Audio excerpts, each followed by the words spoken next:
Welcome back to the eagles coaching classes. बच्चों, इस video में हम बात करने वाले endothermic and exothermic process and reaction.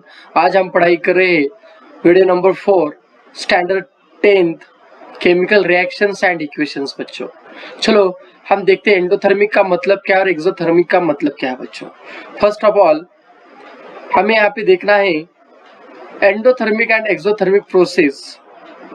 Heat is absorbed the reaction, the chemical reaction. बच्चों मैं डेफिनेशन बता रहा हूं आपको, listen carefully. The chemical reaction in which heat is given away, the chemical reaction in which heat is given away is called as exothermic reaction। हम उसे क्या बोलते हैं बच्चों? Exothermic. The chemical reaction in which heat is absorbed, और जिस reaction में heat absorb होती है उसे क्या बोलते हैं बच्चों? एंडोथर्मिक रिएक्शन बोलते हैं बच्चों। क्या बोलते हैं उसे? एंडोथर्मिक रिएक्शन बोलते हैं बच्चों। इससे पहले एक टॉपिक रहेगा था बच्चों, उसके बारे में आपको बताऊंगा मैं। डीकंपोजिशन की टाइप के बारे में मैंने आपको नहीं बताया था। तो डीकंपोजिशन के 2 टाइप रहते हैं बच्चों। कितने टाइप रहते हैं? 2 टाइप रहते हैं। एक one is the electrolytic decomposition और second is the thermal decomposition. Electrolytic decomposition का मतलब क्या है? जो कंपाउंड का डीकंपोजिशन कैसे होता है? जब हम उसमें से क्या करते हैं? इलेक्ट्रिक करंट पास करते हैं, तब उसे क्या बोलना बच्चों? इलेक्ट्रोलाइटिक। यानी compound is decomposed by passing electric current through its solution is called as electrolytic decomposition. दूसरा है थर्मल डीकंपोजिशन।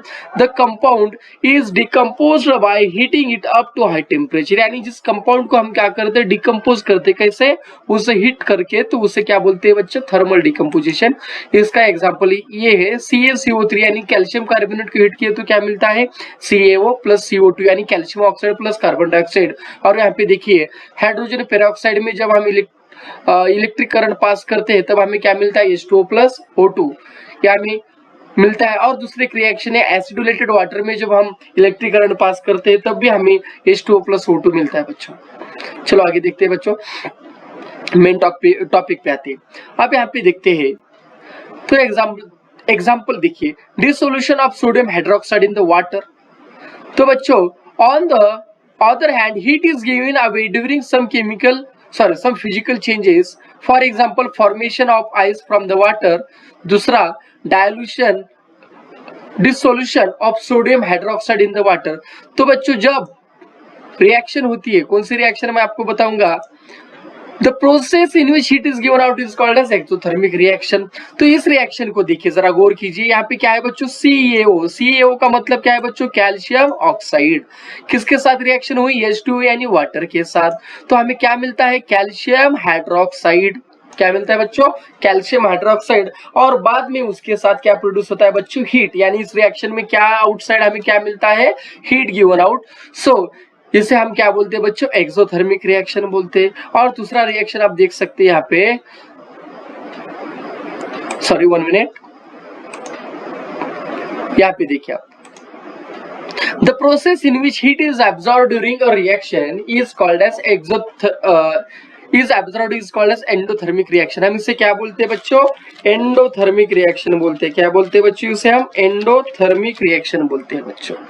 तो क्या होता है, जब हम पोटेशियम नाइट्रेट को वाटर में डिसॉल्व करते हैं तब उसके बाद उस रिएक्शन में हीट क्या होती है बच्चों? एब्सॉर्ब करती है। यानी वो टेम्परेचर जो सॉल्यूशन का टेम्परेचर रहता है वो बच्चों क्या होता है? डिक्रीज होता है। रिएक्शन को आप देख सकते हैं KNO3, यानी पोटेशियम नाइट्रेट किसके साथ बच्चों? किसके साथ मिक्स किया? वाटर के साथ। तो तब क्या एब्सॉर्ब होती है? हीट। और हमें बाद में क्या मिलता है? KNO3, that is aqueous potassium nitrate मिलता है बच्चों। आगे देखते हैं बच्चों, और एक यहाँ पे एक एग्जांपल है। In the process of dilution of the concentrated sulphuric acid with water. जब कॉन्सेंट्रेटेड सल्फ्यूरिक एसिड की रिएक्शन वाटर के साथ होती है तब क्या होती है बच्चों? Large amount of the heat release होती है, बड़े पैमाने पे हीट रिलीज होती है। और जो रिएक्शन रहती है वेरी इंस्टेंटेनियस रहती है, यानी इमीडिएटली रिएक्शन ऑकर होती है, विगरसली ऑकर होती है। और इसकी वजह से एक्सीडेंट भी हो सकता है। क्यों? आपको मैं बताता हूं बच्चों। यहाँ पे आप देख सकते हैं, तो सल्फ्यूरिक एसिड जब एक्चुअली क्या करता है, वाटर के साथ विगरसली रिएक्ट करता है और actually this reaction is exothermic reaction, it can boil and split and you may gate acid run. और इसकी वजह से क्या होता है बच्चों, जो हमने सॉल्यूशन बनाया वो क्या होता है, हीट होने लगता है, बॉइल होने लगता है और उसके बाद उसमें से H3O पॉजिटिव आयन और HSO4 नेगेटिव आयन हमें मिलते हैं। और H3O पॉजिटिव यानी हाइड्रोनियम आयन और HSO4 या नेगेटिव यानी hydrogen sulphate ion, that is sulphur oxo anion acid से बोलते हैं।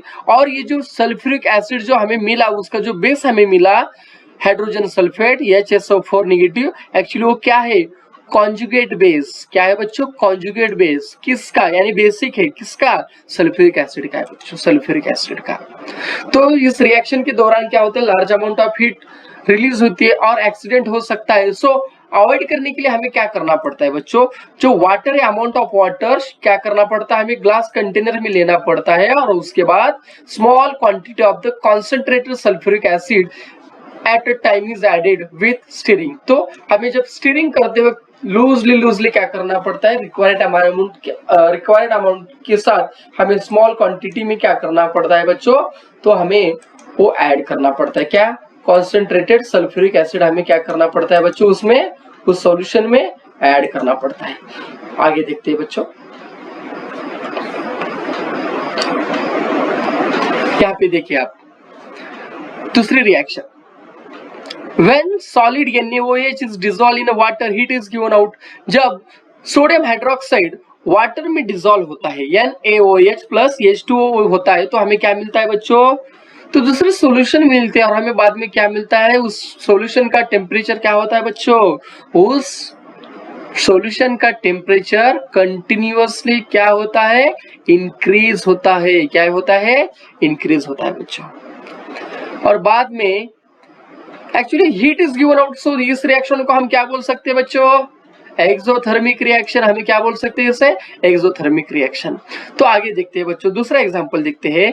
There is endothermic and exothermic reaction में there is an exchange of heat in chemical reaction as well as accordingly some chemical reactions are exothermic while some are endothermic। during exothermic chemical reaction we know that the heat is given out and during the endothermic heat is absorbed। and for the endothermic reaction क्या होता है बच्चों, heat तो observe होती है और surrounding से continuously क्या करना पड़ता है बच्चों, उसे supplied continuously from the outside, यानी हीट उसे कंटिन्यूसली क्या करना पड़ता है, सराउंडिंग से भी एब्जॉर्ब करना पड़ता है। एग्जांपल देखिए, कैल्शियम कार्बोनेट को हीट करने के बाद हमें क्या मिलता है, कैल्शियम ऑक्साइड, और साथ में रिलीज क्या होता है, कार्बन डाइऑक्साइड। यानी ये रिएक्शन कौन सी है बच्चों, एंडोथर्मिक यहाँ पे दिखा है। लेकिन यहाँ पे देखिए कैल्शियम ऑक्साइड की रिएक्शन जब H2O के साथ होती है तब हमें क्या मिलता है, कैल्शियम हाइड्रोक्साइड मिलता है और बाद में उसके साथ क्या रिलीज होती है बच्चों, हीट रिलीज होती है। इसका मतलब ये रिएक्शन है एक्सोथर्मिक रिएक्शन बच्चों। तो आगे देखते हैं हम, रेट ऑफ केमिकल रिएक्शन क्या है बच्चों, rate of chemical reaction the speed at which reactants are converted into products, यानी जो स्पीड रहती है रिएक्शन की, जिसमें जो रिएक्टेंट्स रहते हैं वो किस में कन्वर्ट होते हैं, प्रोडक्ट में, उसे क्या बोलते हैं, speed of reaction, rate of reaction. So depending upon rate of chemical reaction there are two types, depending upon what rate of chemical reaction there are two types, one is slow speed reaction and second one is a fast speed reaction। तो slow speed reaction क्या है बच्चों, the reaction require long time for completion, यानी जो reaction को ज्यादा time लगता है कंप्लीशन को, यानी वो रिएक्शन लूजली यानी स्लोली एक्ट करती है, हम उसे बोलते हैं स्लो स्पीड रिएक्शन। और फास्ट स्पीड रिएक्शन देखिए, the reaction which requires long time for its completion, यानी जिस रिएक्शन को क्या होता है बच्चों, ज्यादा वक्त लगता है, किसके लिए लगता है बच्चों, या सॉरी यहाँ पे शॉर्ट करिए बच्चों, सॉरी यहाँ पे शॉर्ट टाइम लगता है, शॉर्ट टाइम किसके लिए, कंप्लीशन के लिए, यानी फास्टली रिएक्शन होती है उसे क्या बोलते हैं बच्चों, फास्ट स्पीड रिएक्शन।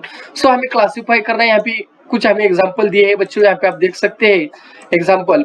तो cooking gas start burning on ignition, जब हम क्या करते हैं, गैस को स्टार्ट करते हैं तो क्या होता है कि वो जलता है, यानी ये कौन सी रिएक्शन है बच्चों, फास्ट रिएक्शन है। बाद में आप देख सकते हैं आयरन आर्टिकल अंडरगो रस्टिंग, यानी जो आयरन पार्टिकल्स रहते हैं उनका रस्टिंग होता है, एक दिन में होता है क्या बच्चों? नहीं, इन्हें समय लगता है, यानी ये कैसे स्लो स्पीड रिएक्शन है बच्चों। आप देखिए erosion of rock take place to form soil, इस भी वक्त लगता है, यानी ये स्लो रिएक्शन है।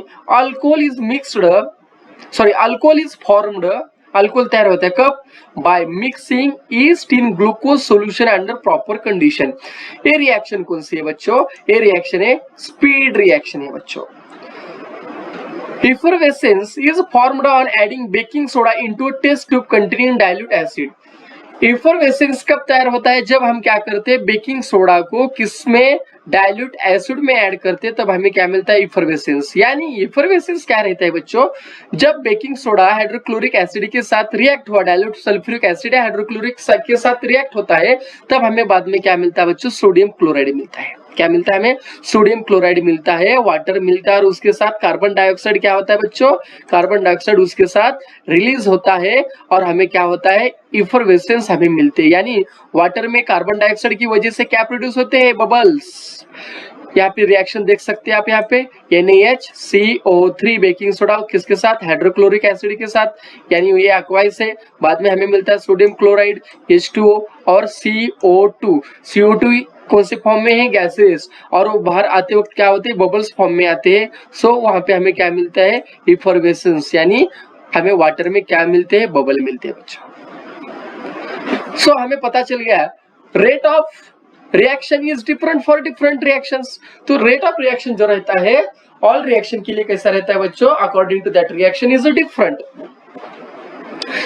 जो शॉर्ट टाइम में कंप्लीट करते हैं यानी रैपिडली ऑकर होते हैं, हम स्पीड रिएक्शन बोलते हैं। लॉन्ग टाइम में कंप्लीट होते हैं यानी स्लोली होते हैं, उसे क्या बोलते हैं? हम फास्ट स्पीड रिएक्शन बोलते हैं।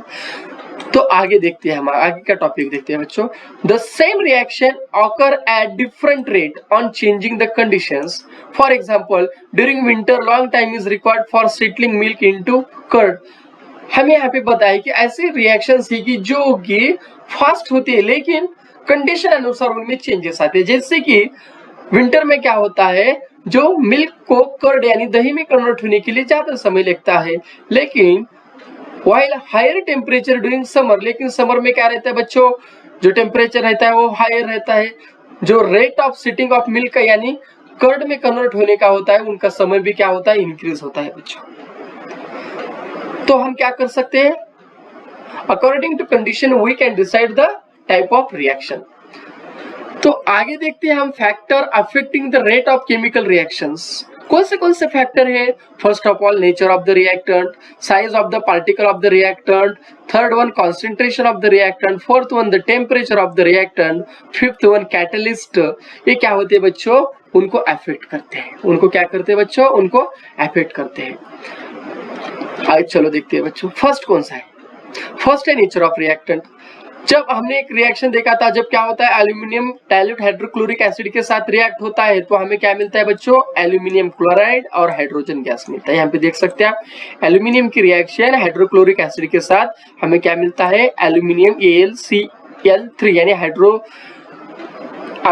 एल्यूमिनियम क्लोराइड मिलता है, और बाद में H2 गैस है। हमें रिएक्शन बैलेंस करना पड़ता है बच्चों। यहाँ पे देखिए आप, यहाँ पे Cl कितने बच्चों? यहाँ पे 3 है, यहाँ पे कुछ भी नहीं। यहाँ पे Al कितने? 2। यहाँ पे हाइड्रोजन कितने बच्चों? 2। यहाँ पे कितने भी नहीं। यहाँ पे कितने बढ़ाना पड़ेगा? 3। यहाँ पे कितने? 2। यहाँ पे देख सकते हैं आप, यहाँ पे क्लोरीन एक कितने हो गए बच्चों? यहाँ पे टोटल क्लोरीन हो गए 3 × 2 6। यहाँ पे कितने करना पड़ेगा? 6। यहाँ पे हाइड्रोजन कितने हो गए बच्चों? 3 × 2 6। यहाँ पे कितने? 6।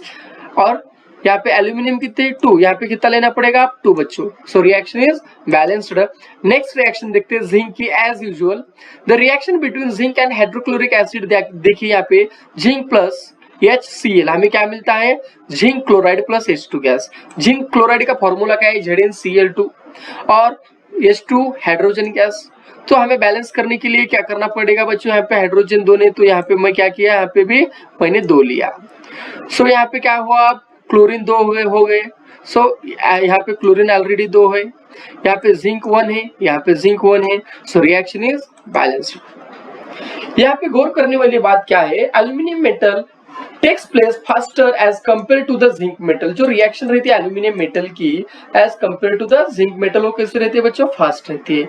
यानी जो मेटल का नेचर रहता है और रिस्पॉन्सिबल रहता है रिएक्शन के लिए, इसी वजह से उनमें डिफरेंस रहता है। एल्यूमिनियम कैसा रहता है? जिंक से ज्यादा मोर रिएक्टिव रहता है। नेचर और reactivity of reactant influences the rate of chemical reaction. जो नेचर रहता है या उस रिएक्टेंट यानी उस मेटल की जो रिएक्टिविटी रहती है बच्चों, रिएक्टिविटी, उसकी वजह से क्या होता है? केमिकल रिएक्शंस में उनका प्रभाव पड़ता है बच्चों। हम मेटलर्जी चैप्टर में उसके बारे में देखेंगे। नेक्स्ट टॉपिक है size of the particle of the reactant. तो आप यहाँ पे देख सकते हैं size of particle of the reactant, यानी जो पार्टिकल का साइज रहता है, रिएक्टेंट का जो साइज रहता है, उसकी वजह से जो स्पीड ऑफ रिएक्शन रहती है उनमें चेंजेस रहते हैं। कैसे? हम आपको बताऊंगा। हमें क्या करना है, यहाँ पे एक पीस लेना है एंड पाउडर लेना है, किसका? शाहबाद टाइल्स का, और दोनों का जो वेट है वो इक्वल है। और उसे क्या करना है? 10 ml डाइल्यूट हाइड्रोक्लोरिक एसिड में हमें ऐड करना है। उसके बाद हमें क्या करना है? जो इफरवेसेंस यानी बबल्स तैयार होते हैं CO2 के, उसको हमें देखना है, जो कि फास्टर या स्लोर है, उसके बारे में हमें ऑब्जर्व करना है।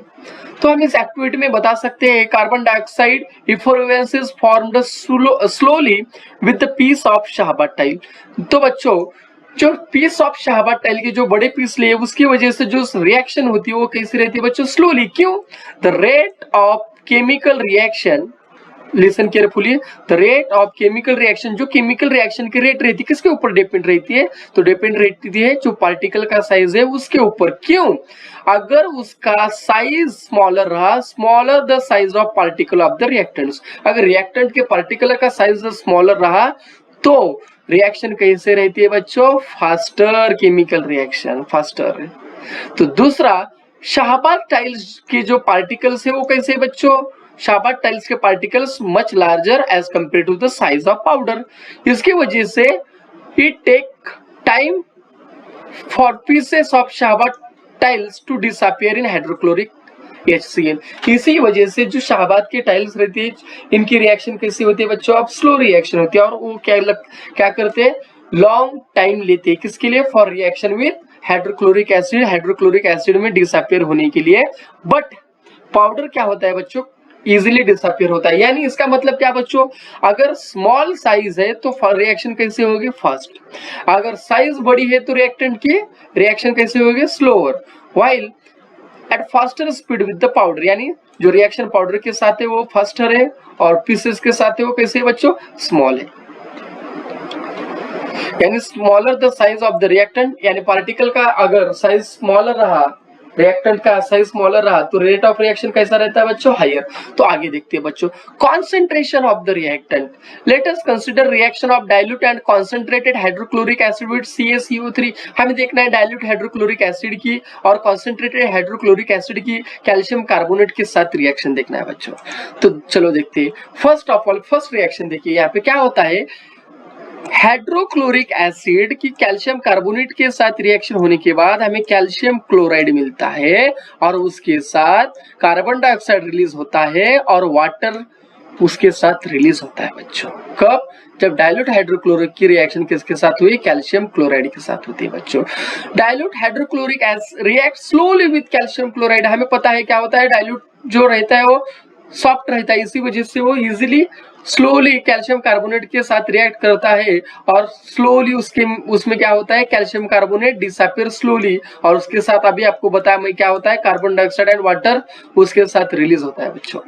लेकिन और अगर दूसरा थिंक करें तो कॉन्सेंट्रेटेड हाइड्रोक्लोरिक एसिड के साथ रिएक्शन होने के बाद एक्चुअली रिएक्शन कैसी होती है बच्चों? रैपिड रिएक्शन होती है, और इमीडिएटली उसमें क्या होता है? कैल्शियम कार्बोनेट उसमें क्या होता है बच्चों? इमीडिएटली उससे बाहर निकलता है। ये आप रिएक्शन देख सकते हैं। कैल्शियम कार्बोनेट को हीट करने के बाद आपको पता है कैल्शियम ऑक्साइड मिलता है और कार्बन डाइऑक्साइड मिलता है। लेकिन अभी आपको बताया डाइल्यूट रिएक्शन कैसी रहती है? स्लो, और कॉन्सेंट्रेटेड हाइड्रोक्लोरिक एसिड की रिएक्शन कैसे रहती है? फास्ट। यानी कैल्शियम कार्बोनेट डिसअपियर होने के लिए ज्यादा समय नहीं लेता, किसमें? कॉन्सेंट्रेटेड में। तो इसका मतलब क्या? The rate of reaction is proportional to the concentration of reactants, यानी जो रिएक्टेंट्स का कॉन्सेंट्रेशन है उसके ऊपर वो डिपेंड है बच्चों। अब आगे देखते हैं temperature of the reaction temperature of the reaction बच्चों। टेम्परेचर कैसे इफेक्ट करता है? जब हम डिकम्पोजिशन रिएक्शन के बारे में स्टडी कर रहे थे, लाइमस्टोन को हमने हीट किया तो कैल्शियम ऑक्साइड और क्या मिला, कार्बन डाइऑक्साइड। यहाँ पे देख सकते हैं कैल्शियम ऑक्साइड और कार्बन डाइऑक्साइड मिला बच्चों। Lime water does not turn milky before heating the lime water because the rate of reaction is 0। तो पहले कैल्शियम कार्बोनेट को अगर हम वाटर में डालें तो एक्चुअली वाटर मिल्की नहीं होता, लेकिन हम हीट करने के बाद अगर लाइम वाटर कैल्शियम ऑक्साइड को वाटर में डाले तो क्या होता है बच्चों, तो हीट करने के बाद लाइमस्टोन को हीट करने के बाद जो वाटर है वो क्या होता है, मिल्की टर्न होता है। क्या होता है बच्चों, मिल्की टर्न। क्यों, क्योंकि जो रिएक्शन है इस रिएक्शन में रेट ऑफ रिएक्शन में क्या हुआ, इंक्रीज हुआ। किस में इंक्रीज हुआ, टेम्परेचर में इंक्रीज हुआ बच्चों। यानी फर्स्ट ऑफ ऑल क्या होता है, कैल्शियम कार्बोनेट को हीट करने के बाद कैल्शियम ऑक्साइड होता है, और कैल्शियम ऑक्साइड किसके साथ रिएक्ट करता है, जो टेस्ट ट्यूब में वाटर है उसके साथ रिएक्ट करता है, और उसकी वजह से कार्बन डाइऑक्साइड की वजह से जो टेस्ट ट्यूब रहती है हमारी वो कैसी होती है, मिल्की होती है बच्चों। चलो आगे देखते हैं। कैटलिस्ट, कैटलिस्ट देखते हैं। कैटलिस्ट क्या रहता है, कैटलिस्ट इज अ सब्सटेंस और एलिमेंट, क्या करते हैं वो, विच इंक्रीजेस और reduces the rate of reaction. वो क्या करते हैं, जो रेट ऑफ रिएक्शन रहते हैं उसको इंक्रीज करते हैं, बट वो डायरेक्टली उनमें पार्टिसिपेट नहीं करते, उसे क्या बोलते हैं, कैटलिस्ट। क्या बोलते हैं बच्चों, कैटलिस्ट। यहाँ पे देखिए potassium chlorate, on heating potassium chlorate decompose slowly. जब हम पोटेशियम क्लोरेट को हीट करते हैं, यहाँ पे हीट का सिंबल देख सकते हैं, तो क्या होता है, डिकम्पोज होता है। किसमें डिकम्पोज होती है, पोटेशियम क्लोराइड और ऑक्सीजन में। यहाँ पे आप देख सकते हैं, यहाँ पे कैल्शियम कितना है बच्चों, 1। यहाँ पे देखिए कैल्शियम कितना है, 1, सॉरी पोटेशियम कितना है बच्चों, 1। यहाँ पे कितना है, 1। Chlorine 1, chlorine 1। ऑक्सीजन कितने बच्चों, 2, लेकिन यहाँ पे कितने, 3। सो हमें क्या करना पड़ता है, अनबैलेंस्ड है, इसी वजह से हमें क्या करना पड़ता है, लार्जर मोलिक्यूल को कंसिडर करना पड़ता है। कौन है यहाँ पे, ऑक्सीजन। कितना है, 3। यहाँ पे कितने, 2। तो फर्स्ट ऑफ ऑल हम यहाँ पे क्या करते हैं, 2 से मल्टीप्लाई करते हैं। यहाँ पे कितने हो गए, पोटेशियम 2 हो गए, क्लोरीन 2 हो गए, लेकिन यहाँ पे कितने, 1। सो हम क्या किए, यहाँ पे 2 से मल्टीप्लाई करें। यहाँ पे ऑक्सीजन कितने हो गए, 3 × 2 6। सो यहाँ पे कितना लेना पड़ेगा हमें, अब 6। So reaction is balanced. The rate of our reaction neither increases by reducing the particle size nor by increasing the reaction temperature. तो हम इस रिएक्शन में पार्टिकल का साइज रिड्यूस करने से या रेट यानी टेम्परेचर को इंक्रीज करने से हम इसे चेंज नहीं कर सकते, क्योंकि KClO3 decompose rapidly in presence of manganese dioxide. तो इससे क्या होता है, कैटलिस्ट के प्रेजेंट में क्या होता है, पोटेशियम क्लोराइड जो रहता है वो क्या होता है बच्चों, इजीली डिकम्पोज होता है, और क्या लिबरेट करता है, ऑक्सीजन गैस लिबरेट करता है बच्चों। यहाँ पे देख सकते हैं oxygen gas. Means no chemical change takes place in MnO2 in this reaction, यानी MnO2 में कोई यहाँ पे चेंजेस आया क्या बच्चों, नो। सो इसी वजह से हम इसे क्या बोलते हैं बच्चों, कैटलिस्ट। यहाँ पे टेक्निकल डेफिनेशन देख सकते हैं आप कैटलिस्ट की, the substance in whose presence the rate of chemical reaction changes. Listen carefully, the substance in whose presence the rate of chemical reaction changes, यानी उसके प्रेजेंस में केमिकल रिएक्शन का रेट चेंज हो सकता है without causing any chemical change, यानी कौन से ही केमिकल चेंजेस के विदाउट हो सकता है। इसी वजह से इसे हम क्या बोलते हैं बच्चों, is called as catalyst. The decomposition of hydrogen peroxide into water and the oxygen. यहाँ पे देख सकते हैं हाइड्रोजन पेरोक्साइड को हीट करने के बाद हमें क्या मिलता है, H2O प्लस O2। यहाँ पे H2O को बैलेंस करना है, यहाँ पे हाइड्रोजन कितने बच्चों, 2, यहाँ पे O2 कितने, 2, लेकिन यहाँ पे हमें ऑक्सीजन कितने हो गए, 3। तो फर्स्ट ऑफ ऑल यहाँ पे ऑक्सीजन 2 है, सो हमने क्या किया बच्चों, यहाँ पे 2 से मल्टीप्लाई किया। यहाँ पे देख सकते हैं 2 से, तो ऑक्सीजन कितने हो गए बच्चों, 4। सो इसी वजह से हमें यहाँ पे 2 करना पड़ेगा। ऑक्सीजन कितने हो गए, 4। यहाँ पे टोटल हाइड्रोजन कितने हो गए बच्चों, 4। तो हमें यहाँ कितने करना पड़ेगा, 2 से मल्टीप्लाई। ऑक्सीजन कितने हो गए, 4। हाइड्रोजन 4, यहाँ पे हाइड्रोजन 4, यहाँ पे 4, ऑक्सीजन यहाँ पे 4, यहाँ पे 2, और ये 2 ऑक्सीजन मिलके कितने हो गए बच्चों, 4 हो गए। मीन्स जब when electric current is passed through hydrogen peroxide, जब इलेक्ट्रिक करंट हम क्या करते हैं, हाइड्रोजन पेरोक्साइड से पास करते हैं, तब उसका डिकम्पोजिशन होता है बच्चों। क्या होता है, उसका डिकम्पोजिशन होता है वाटर और किसमें, ऑक्सीजन में उसका डिकम्पोजिशन होता है बच्चों। किसमें, वाटर एंड हाइड्रोजन में उसका डिकम्पोजिशन होता है। फिर क्या कर सकते हैं हम, मैग्नीज डाइऑक्साइड को कैटलिस्ट यूज करके हम उसका रिएक्शन का रेट क्या कर सकते हैं, इंक्रीज कर सकते हैं बच्चों। ओके, आगे देख सकते हैं आप क्यों इंक्रीज किया, क्योंकि जो रूम टेम्परेचर को जो रिएक्शन रहती है वेरी स्लो रहती है। हम नेक्स्ट देखना है हमें, वन और more chemical reaction take place during every chemical change. Each and every chemical changes को क्या होता है, मोस्ट एक है उससे ज्यादा केमिकल रिएक्शन होती है। दूसरा, some chemical reaction occur at fast speed, कोई रिएक्शन क्या होते हैं फास्ट स्पीड को, तो कोई क्या होते हैं स्लो स्पीड को ऑकर होते हैं। Strong acid and strong base react instantaneously, यानी concentrated acid and concentrated base, that is strong acid and strong base जो रहते हैं वो विगरसली इंटेंसिनियसली इमीडिएटली रिएक्ट करती है। इन आवर बॉडी, हमारे बॉडी में enzyme increase the rate of physiological reaction, हमारे शरीर में हमारे बॉडी में जो एंजाइम्स अवेलेबल रहते हैं वो क्या करते हैं, rate of physiological reaction increase करते हैं। Perishable food stuffs get preserved longer in refrigerator, जो फ्रूट्स जैसे पेरिशेबल फूड स्टफ्स रहते हैं वो क्या होते हैं, रेफ्रिजरेटर में प्रिजर्व रहते हैं, यानी लॉन्ग ड्यूरेशन के लिए वो टिकाऊ रहते हैं। क्यों, the rate of decomposition of food stuffs slow lowered, यानी जो डिकम्पोजिशन का जो रिएक्शन का जो दर रहता है वो डिक्रीज होता है। क्यों, क्योंकि जो टेम्परेचर का लेवल है वो डिक्रीज हो गया, इसीलिए उसका फ्रेशनेस जो रहता है वो मेंटेन होता है। Vegetables cook quickly on oil rather than water, यानी जो वेजिटेबल्स रहते हैं वो क्या होते हैं बच्चों, क्विकली कुक होते, कब, ऑयल में, as compare to the water में।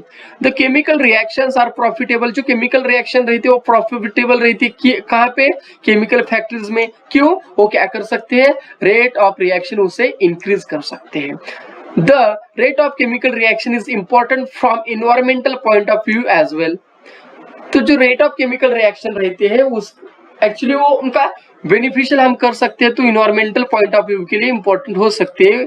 या तो हम increase rate of reaction increase कर सकते हैं, या तो रेट ऑफ रिएक्शन डिक्रीज करके जो इन्वायरमेंट पे इफेक्ट होने वाला है उसे हम रिड्यूस कर सकते हैं। The ozone layer in the earth atmosphere protect the life on the earth from the ultraviolet radiation from the sun, जो सन से अल्ट्रावायलेट रेडिएशन आती है उनसे क्या करता है ओजोन लेयर, O3 लेयर हमसे हमारा प्रोटेक्शन करता है।